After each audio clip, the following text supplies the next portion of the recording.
Friends, Kallur സൈഡിലേക്ക് എല്ലാവർക്കും സ്വാഗതം. ഞാൻ പറഞ്ഞല്ലോ നമ്മുടെ ക്ഷേത്രത്തിൽ ഉത്സവം നടക്കുകയാണെന്ന് പറഞ്ഞല്ലോ. ഇന്ന് നമുക്ക് കുഞ്ഞാറ്റിയുടെ ഡാൻസ് ഒക്കെ ഉണ്ട്. അത് കാണാൻ വേണ്ടി പോകാൻ വേണ്ടി നമ്മൾ തയ്യാറായിരിക്കുകയാണ്. അപ്പോൾ പോയാലോ? അങ്ങനെ കുഞ്ഞാറ്റിയുടെ ഒരുക്കങ്ങളൊക്കെയാണ് നിങ്ങൾ ഈ കാണുന്നത്.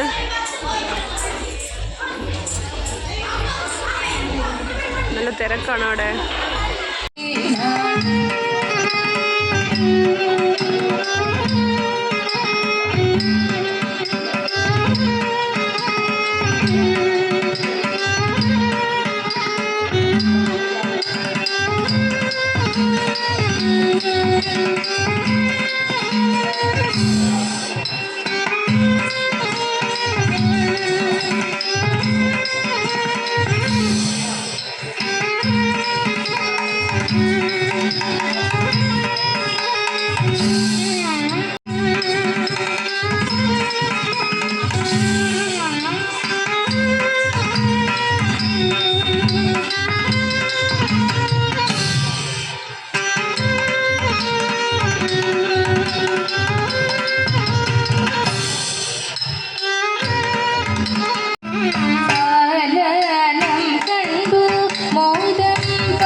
ഇഷ്ടമായെങ്കിൽ നിങ്ങൾ എല്ലാവരും ലൈക്ക് ചെയ്യുക, ഷെയർ ചെയ്യുക, സബ്സ്ക്രൈബ് ചെയ്യുക. Okay, thank you.